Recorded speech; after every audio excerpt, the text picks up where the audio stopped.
The Ministry of Law has previously assessed whether the names of accused persons should not be published until they are convicted.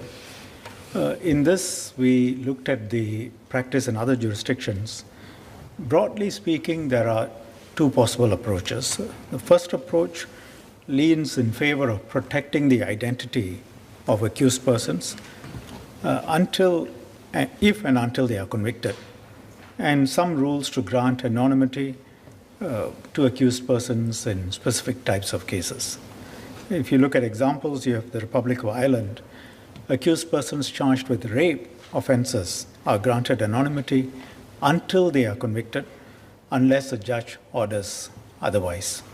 In Switzerland, accused persons may be granted anonymity if the court is satisfied that they could be exposed to serious danger to life and limb or other serious prejudice. In New Zealand and Australia, where your jury trials, the court may prohibit disclosure of accused person's identity if it is satisfied that such a disclosure could create a serious risk of prejudicing a fair trial. That's one approach. The second approach is to lean in favor of just having open court proceedings and all matters are out immediately. There's no general power to the courts to grant accused persons any sort of anonymity to protect their reputations.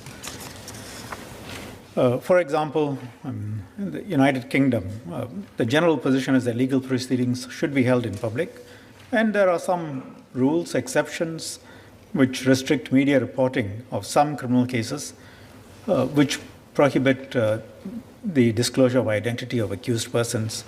But the primary aim of those provisions is to protect vulnerable witnesses and victims and to avoid substantial risk of prejudicing proceedings if such a risk exists. The downside in this second approach is that, of course, the reputation of accused persons is often irreparably damaged by the publicity from media coverage of an ongoing criminal trial, even if they are acquitted at the end of the day. And I think Dr. Tan's question probably arises from the trials of doctors in sex crimes, but this applies to all accused, variety of cases. Our approach has been to lean towards a UK example, but both approaches have their merits and downsides. And after assessments, we decided to keep to our approach, which means that in general, accused persons are publicly tried and the verdict is publicly announced. That also allows unidentified victims of serial offenders, for example, to come forward and seek help. But I emphasize our position on this issue is not set in concrete. We can also see the merits of shifting to some version of the first approach.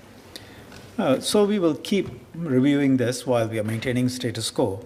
But I would say that even in the current situation, in certain circumstances, there is anonymity given if it's required in public interest. For example, sensitive information relating to national security or release of the information on the accused may lead to identification of, say, children, young persons, alleged victims of sexual or child abuse offenses.